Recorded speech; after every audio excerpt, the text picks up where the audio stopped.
All right, we are live with Real Talk.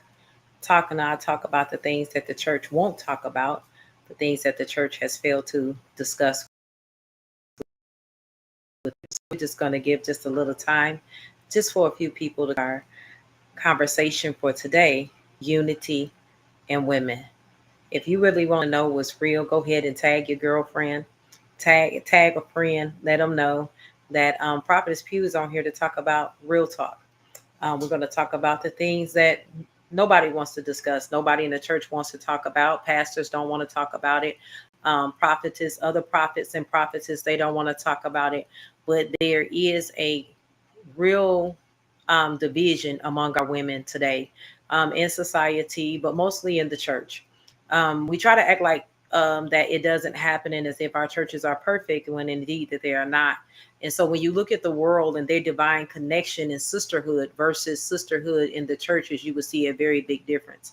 What you learn about the sisterhood in the world is that they understand what it is to really what we call ride for each other or rock for each other. They be there for each other.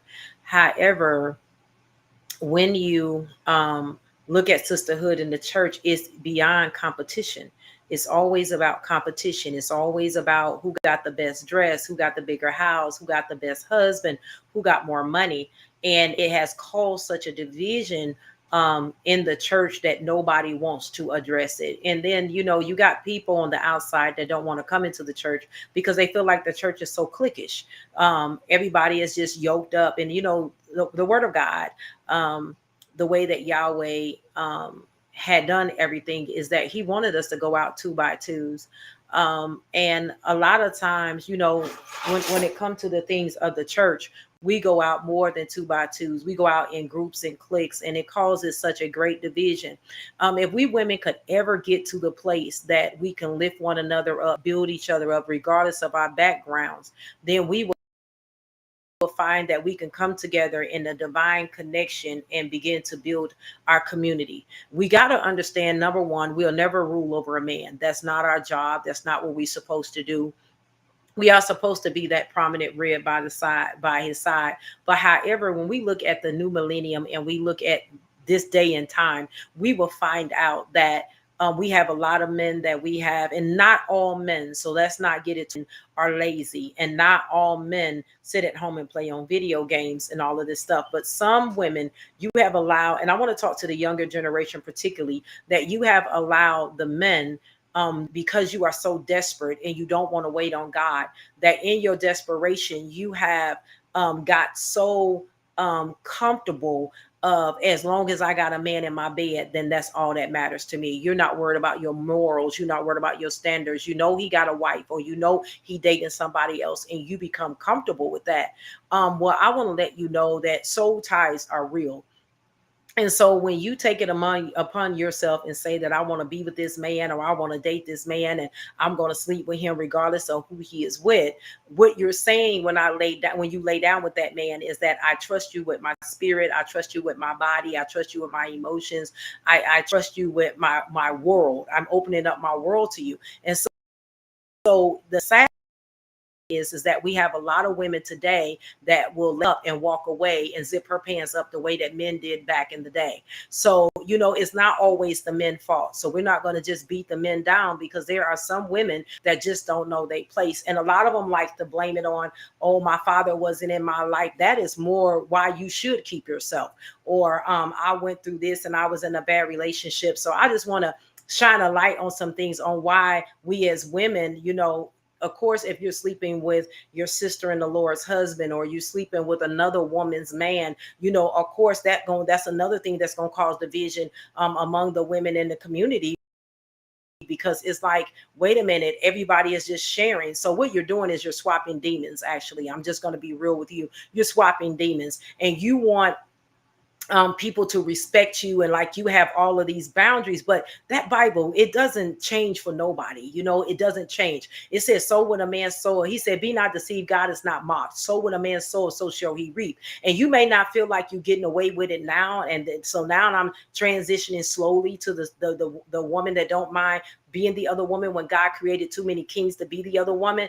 You can't always blame the man if you're going to allow yourself to have no morals. You can't blame the man if you're going to allow yourself to lay up with somebody that is dating somebody else. You all, if we ever get to that place that it's okay to be alone, because many of you women, you have never met you. And what I mean by that, you still going off of who your mama and your father is. You still going off of the first man that you slept with that broke your heart. You still going off of who your baby daddy shaped you to be. You still going off of who the community shaped you to be, who the church shaped you to be, who your job shaped you to be. So therefore, if you never even really met you, you don't know how to live without all of these titles being attached to you. And if you would just to ever get along, just really, really get along and just release all of the titles, because if those titles are no more than functions anyway, that you're functioning in, if you were just to really just take a moment and just get away from that space and that place and just say, God, show me how you see me,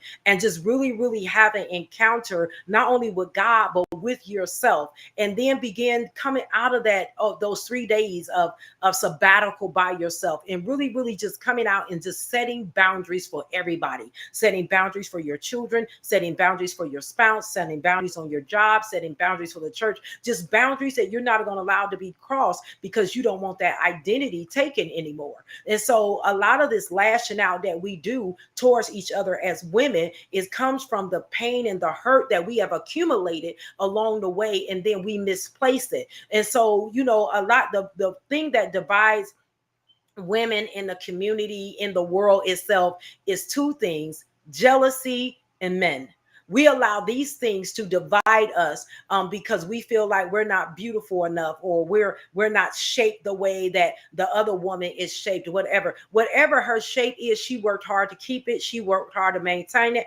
Some of us, we like the donuts and candy and cakes and ho-hos and all of this stuff, and we got a little bit on the juicy side. But it's not nothing that cannot be changed. It all starts with our self-esteem and how we view ourselves. If we get tired of not liking ourselves in the way that we carry ourselves or the way that we look, then we begin to change it. We begin to do something about it. However, when we look at the division and we look at the jealousy of looking at another woman and believing that she's more beautiful than we are, and then we start tearing ourselves down, that stuff did not happen at that moment. That stuff start happening actually in a childhood, or when we don't went through some type of trauma, especially if it's been some type of relationship that was unfruitful and unhealthy, and we stayed. So in the midst of us staying, that we started to our value started to deplete, because God says that we are far more worth than rubies. I know some women say, I'm a dime piece, I'm a diamond. Well, baby, you're not worth much, because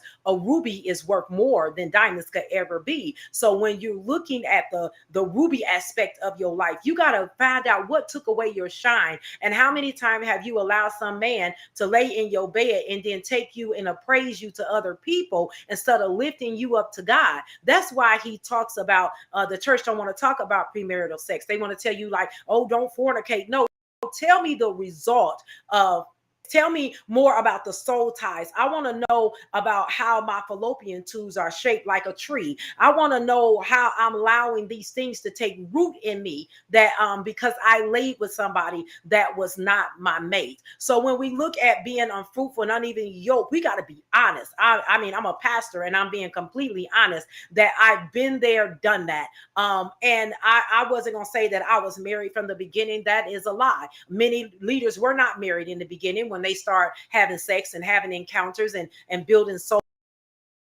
ties and all of that stuff, and they just act like they are not the truth, because many of us have children by other people, which is evident they wasn't always our spouses. We got caught up in the moment of fornicating. We got caught up in the moment of doing our own thing, and so we accumulate and some women, let me say this, you have some women that have ADD, and you have people on the outside looking at her because she has ADD. I didn't say ADHD, I said ADD. When they look at her and they look at all of her children and they want to judge what happened to her or why she got all these baby daddies. Well, there was times where she was looking for love, and in those relationships she had hope and expectation. So when she got ADD, which is all different daddies, it wasn't something that was intentional. It was majority of the time it's a woman that's trying to find her place in a man heart that will validate her, that will tell her that she's beautiful, that she will feel needed and that she will feel wanted.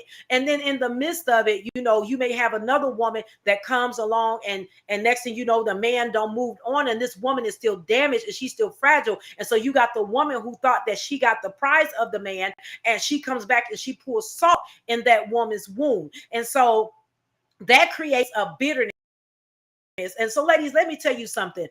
Salt is a bitter taste. So when you put salt on somebody else's wound, you is leaving a bitter taste in that woman's mouth. And so you don't think that karma's, or as they say, karma get her lick back. I believe that so with a man's soul shall he reap. You may not see it, but one of your children may go through it, and you gonna forget that you did it to somebody else. So you got to be careful. If we ever, as women, get together and we come together on one accord, we will be nothing. We can have such an empowerment that we can help those that in the most guttermost come up and be successful women. It doesn't matter if you're Asian, if you're African American, if you're Caucasian, if you're Mexican, it doesn't matter. If we come together as women and we stop disrespecting each other to such a level that there's always just a level of disrespect. You know, you can't, and I say this for the churches, you can't let a married man walk up in the church with his girlfriend. Like, that just has to stop. You know, it's been going on for talking about they're in the process of the divorce. But what if God changed his mind? Because many times we are yoked up according to the kingdom and what he will have us do for the kingdom. So when you have people that will come in and interrupt that, the mistress will come in where evidently she doing something that I'm doing something that she wasn't doing. Yes, you are. You're being a fool. You're being a fool that she wasn't willing to be. You're allowing him to play as a little boy instead of being the grown man that she was pushing him into. So a covenant. And I just don't think that the woman that's the other woman, I'm not going to say that she don't have morals. I'm going to say that she's broken and she doesn't know how to fix those broken pieces. And so all her life is always, I wanted what somebody else had. I wanted somebody else's toy. I wanted somebody else's pencil in school. I wanted to be somebody else instead of being myself. So here it is. You want to be or have something that this woman has, and not knowing all of the trauma, all of the things that this woman went through, all of the things that messed her up and made her, oh, you say she bitter, but what made her bitter? You know what I mean? Was he doing something? Or was he mishandling her? Was he beating on her? Was he misleading her? What did he do? See, a lot of times as women, we just think that man was just so mishandled, you know, because we believe what he told. When you hear a man never owning ownership of nothing that he did to a woman, that woman just don't get up and walk out of her marriage. She don't just get up and walk away. Something happened. And if we can ever just respect each other's emotions and respect each other's boundaries and just love each other right where we at, we can see us women really, really growing. Like I've always said, and I've always taught, you're going to either be four kind of women.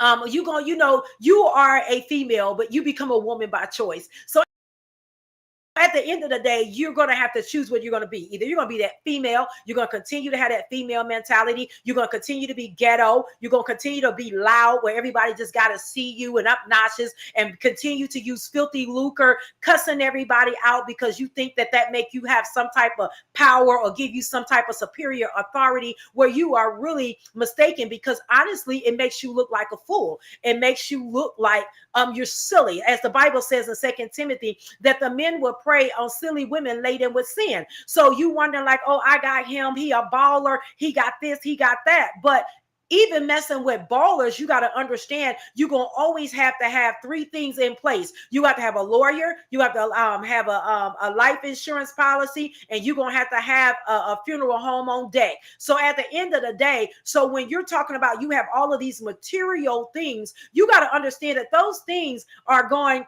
to deplete, and you're still going to have to be in a place where, so you have those that are relying on those type of sources that did not come from God. And the Bible says that anything you get fast, it will not last. So at the end of the day, you're getting these things and you're flaunting in your sister's face that you got the house and you got the car, but what if he get in trouble and they come and seize those things? You don't know how to live. So at the end of the day, you know, it's a thing called humility. You got to learn to be humble, and you got to learn what's right and what's wrong. And so when you're being that silly woman and you just feel like you got it all together and everybody else is just so jacked up and so messed up and you're so bougie, you better think about those things. You better think about your future. You better think about what God's plan looked like. Even though in Jeremiah 29:11, he says he knows he has the plan for your life is for good and not for evil, but to give you hope and expected end. At the end of the day, you got to first find out what his plan is, and you can't find his plan without having a relationship. So you got to be able to have that profound relationship with the Father so that you can get rid of that female mentality. And see, females not only loud, like they gotta be the center of everything. You know what I mean? The center of drama. They gotta act like they the peacemaker, but they really full of hell. They throw rock and have their hand. Like they very immature. That's that female mentality that I always talk about, even with my leaders, even with the people that be around me. And you know, my circle is so small, but I constantly have these conversations of like, you gotta know that chosen can't have like common behavior. Like you can't be common. So I'm talking to you on really knowing who you are. So if you you're gonna be that female or you're gonna be woman. Whoa, wound cut open of a man. I don't care how much testosterone you take. I don't care how you try to change your gender. You will never ever be a man. That is not what God called you to be. That's not where he ordained you to be from the womb. It does not matter. You will never be a man. And at the end of the day, because guess what? You gonna bleed once a month, get up and walk away. It's the same thing as the rest of the human body of any other woman. So when you look at that and you look at the woman and I had a baby, I'm a grown woman. No, I'm sorry, sweetheart. Having a baby doesn't make you a woman. And see, sometimes you got to understand this. That's why when you a woman, you don't mind being the other woman because you haven't discovered who you really are. And see, as long as you don't discover who you are, then you could be any kind of woman. You can be a silly woman. You could be a tired woman. You could be a lost woman. You can be a crazy woman. You could be a foolish woman. You could be an ignorant woman. You could be a lost woman that you can be. So just the declaration, just saying that I'm a woman, you got to have more to you than just that. And then you could say, well, I'm a wife. I'm somebody's wife. Well, being a wife doesn't always make you a wife. There's plenty of women out there that got papers and not acting her function as a wife because she feels like he made me mad, then I don't have to do my wifely duties, or he made me mad. So for him, like, what gives you that right to make that kind of boundaries when you saying that you a wife? A wife, you take him off of your heart and you take him off of your nerves and you put him on your heart. That's being a wife. Being a wife means that you have the ability that the things that he do, that you acknowledge him in things, even though you may think that it's petty or you may think it make him look narcissistic. You want me to praise you for everything. He doesn't want you to praise him for everything, but he wants you to acknowledge the work. He wants you to acknowledge that he's good. He wants you to acknowledge that he's a good father. He wants you to acknowledge that he's a good husband. He wants you to acknowledge that he's trying, that even though he doesn't know how to do everything, that he will sometimes YouTube it, or he will sometimes Google it, or he'll sometimes go to the hardware store, and just know that he's doing his best. It shows him that you appreciate him as being his rib. And the things that he falls short to, you got to learn how to really just I want to say love him to a place of wholeness, because when you love him to a place of wholeness, what you're doing is you're saying, listen, I want you to know that I appreciate you, and I know that you trying, and I know you didn't get it right, but baby, maybe we can pray about it and God will give you what you. A lot of marriages lack that. A lot of marriages lack the fact that there needs to be a communication that's so raw and uncut that there's no room for the outside world to come in, because you're having this conversation with your spouse. Now, when you look at the list of spouses that was in the Word of God, and you look at Job's wife who wanted him to curse God and die, when you look at Potiphar's wife who lied on Joseph, when you look at Potiphar's wife, when you look at Lot's wife turned into a pillar of salt. She never had a name. So when you are looking at these women who had no name, because any woman who can't stand by her husband while he's going through, while he's trying to figure it out, and while he's trying to make transition, anytime you can't stand by him, why should your name be mentioned? Why should you feel like you should be a part of and be celebrated all the time? When Mother's Day come around, you want to be celebrated. When Valentine's Day come around, you want to be celebrated. When your birthday come, oh my God, it better be the biggest festivity. But why? When you're not carrying out your role as the wife, you can't get up and make his lunch for you can't get up and make his lunch. You can't do his dinner. You can't, you talking about you don't want no other woman touching his feet, but you too good to give a pedicure, and you know that he's the bringing in the money. He's giving you everything that you need. He's showering you. He loving you, because every man is not a dog, and every man don't cheat on his wife. Sometimes with the wife, it's just not good enough. Like some women, they just want more. And so when you look at it and you flip that plate around and you begin to look at it, just because you have papers, it doesn't make you a wife. But then when we start talking about the virtuous woman, and how she was enslaved to her husband and how she loved him. See, one thing I know about the virtuous woman is that she has the ability to take a bum and make him known. And how do I know that? Like, Providence, how do you know that? Because I married people that was nowhere in life where they are now. And because I have been married a couple of times, I recognize that I spoiled them, that I didn't allow them to come into the man that God ordained, but I allowed them to be the man that they wanted to be, which it was good, but it was bad, because I messed with the plan of God. Do it, okay, I go make it happen. You want this, I'll go make it happen. See, I had always been that woman. So before many of you come at me and say, well, if you got all this advice, why are you still married? Because I don't dance with deceit, and I don't dance with the things that happen in my life. And so I wasn't like, I got up and I was led out by God, which it seemed like forever for God to release me from these marriages, but he did. And so now, being by myself 5 years, I'm realizing that it's okay being alone, you all. A lot of women struggle with being alone. This is my second round of celibacy. The first one was 4.5 years. Now this time is 5 years straight. And I don't mind waiting on God. Why? Because there's someone, let me encourage you, my sister, that there is some man right now that is praying for you. And you're saying that I don't want him. Because he don't have the house, he don't have the car, he don't have this, he don't have that. Well, Didi, you are telling God what you want, and you having all of these things that you want exchange for your love, instead of allowing God to send you who he has for you. In the midst of it all, where you'll be able to become whole, you will no longer be broken. So when you look at this as us as unity in women, guess what? You're not the only woman that's ever been broken. You're not the only woman that's ever been through a divorce. You look at me, I'm not the only one that's been divorced. There's some women that have been divorced 3, 4, 5, 6, 7, 8, 9, 10 times, and they still have hope for love. You just don't want to be that individual that have hope, for that individual that actually receive love. And I had to be honest with myself, and I'm a pastor, I'm being honest with you, that in my age, I have never, ever, ever, ever experienced love. I don't know. I know what God gives to me, so I have an idea what it's supposed to look like, but it's never been what I received. Why? Because I've always given out. I never got back.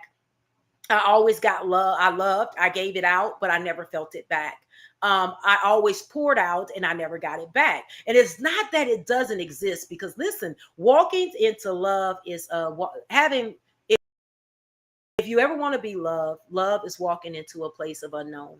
You would never know nobody with 100% certainty. So if you're looking for this perfect man that's going to come in riding on a white horse to sweep you off your feet, my sisters, that's not going to happen in that manner. But God can send you somebody that will just come in, and you will know them by the spirit, and you will fall in love with their spirit before you even looking at their physique of their body. Because when you're looking at biceps, triceps, six pack, and all that, you were in a world of a mess. Because I mean, I'm not quite sure that I'm not the only one in this setting that has been with somebody that we just thought that was just going to be so good to us, and they are our hero, and they end up being our pharaoh. This is real talk. I am going to be talking about the things that the churches won't talk about. I will be on every Tuesday at 5 p.m. We was doing, this is a test run for to see how everything is going to be running and how everything is turning out. And then we're going to have someone that's going to be reading the comments, and I'm going to be answering some of the questions that you have. That way that my goal is to get my sisters free. That's my goal. My goal is to talk about the things that have broken not only our sisters, but the people in the community, the things that have broken us in the church, and getting back to just being real. So I am Prophetess Pugh. I am the pastor of Touched by the Anointed Worldwide Ministries, located in Jackson, Alabama. Until we meet again, make sure that you self-examine, know who you are, and don't hurt the next woman while she's wounded. You have a blessed day.